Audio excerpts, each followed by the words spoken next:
Well, hello everybody, and welcome to this episode of G-Bear's Off-Grid Ways, a homestead in the desert.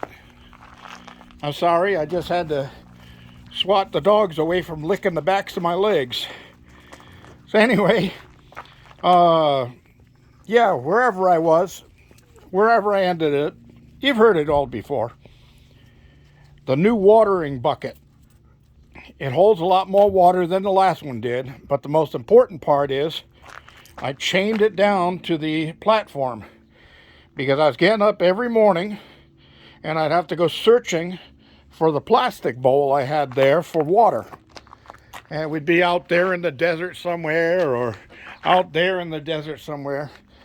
So somebody was stealing it at night and then chewing on it because it's plastic. And these dogs love their plastic. I got more trash out there. It blew in on the winds yesterday.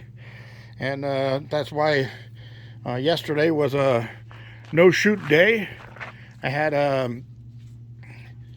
38-mile-an-hour winds were the top end of the winds, but they were constant. They were sustained. They weren't gusts.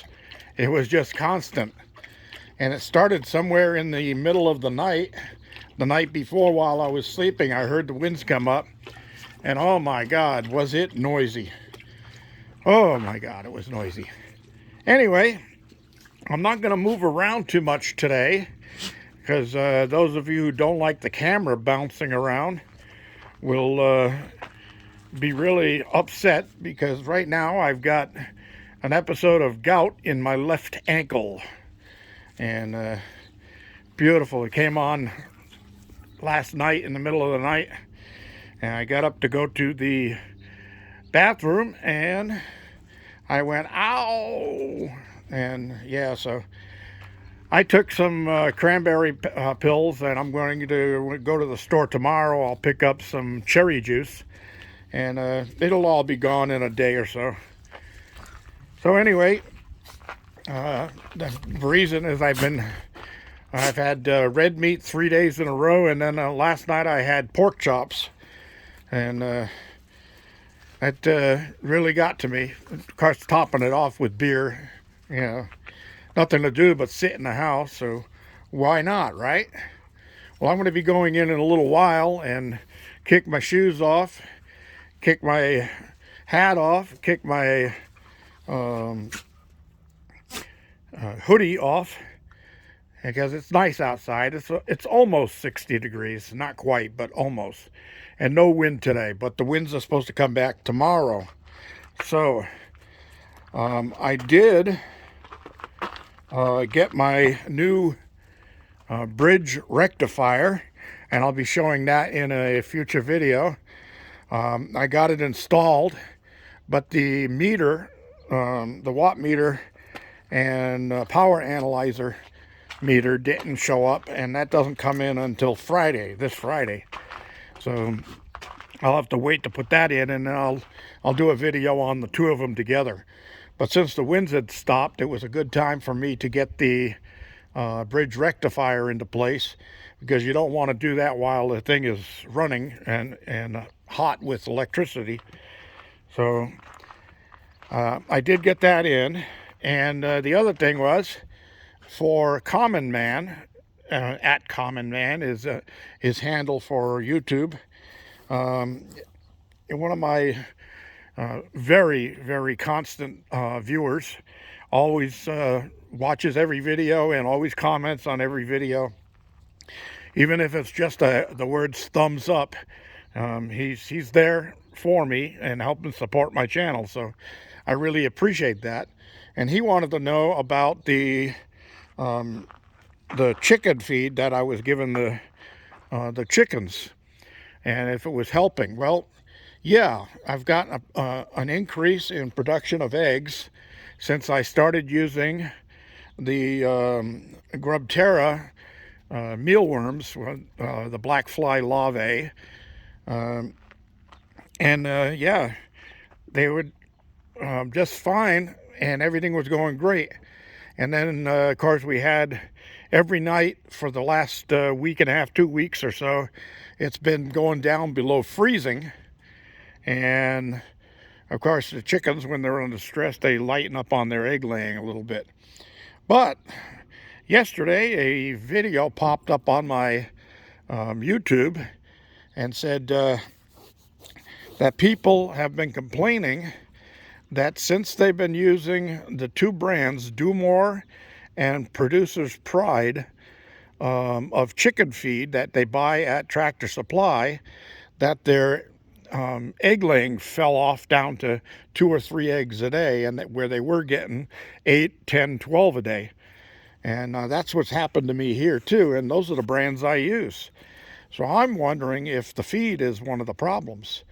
Now, Sherry, the secretary, has been still sending me chicken feed and dog food, or puppy food, I should say. And I appreciate that. And hold on a second.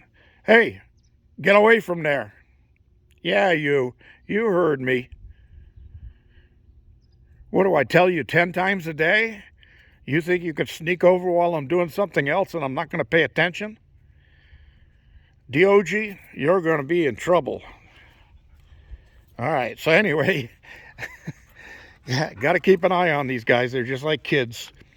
Yeah, don't get away with just telling them something once. You got to keep driving it into them. Well, anyway, yeah, well, the egg production is back down to 3 or 4 a day, and I was getting 7 a day last week before the cold hit. So I'm really not sure what's going on right now, but I'm going to try, according to the video I watched, the lysine and one other mineral is what helps chickens lay eggs. And you can find those in rice and pinto beans. And the thing is that if you look it up on the web, it says do not feed beans to your chickens. It'll kill them. And that means, it even says in that article, it'll even say it doesn't matter if they're cooked or raw. Don't give them to your chickens. So I've never given beans to my chickens. But now I just looked up pinto beans, and it says they have to be cooked right, which means they have to soak in cold water overnight. And then you got to cook them for at least 15 minutes, and then mash them up.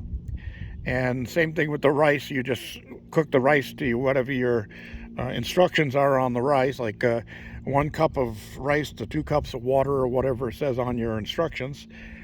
And then mash that in, but don't exceed 10% of their normal feed. So you have to do a little bit of math on your own for the number of chickens that you have and how much feed you use. How many cups of feed do you put out for your chickens?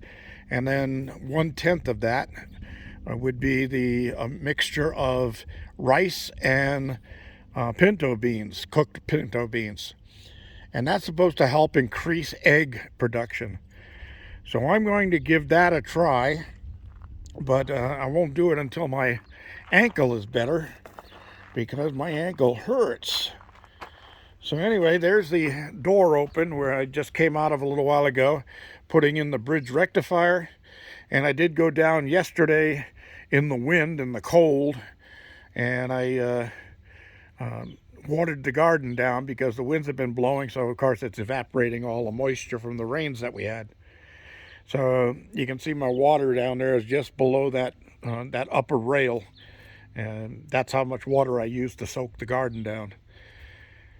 So, and the spring's going to be coming pretty soon, and we'll be getting into planting. I usually start my seeds indoors. I'll be doing that in February, but I also got to get out before the end of February and prune back my grapevines. If you want good production of grapes and good sized grapes, there's a method to how you prune a grapevine, and that's got to get done before the end of February, when because you want to do it while the plant is dormant, not when it starts sap flowing. When the sap starts flowing, it's too late to prune. You're going to damage your plant. So I'll be getting in there and doing that. And anybody interested in seeing how to prune a grapevine properly to get the best production, Uh, uh, put a comment down in the comment below in this video, and I'll make note of it so that I do get to that before just doing it and not shooting a video on it. All right, everybody, I'm going in to lay down and get my ankle rested. So thanks for joining me. This is G Bear reminding you, thumbs up down there, and hey, remember, this year subscriptions are free. Hit that subscribe button down there. Get a subscription here. Doesn't cost you anything for this whole year. It's free for the whole year. This is G Bear signing off.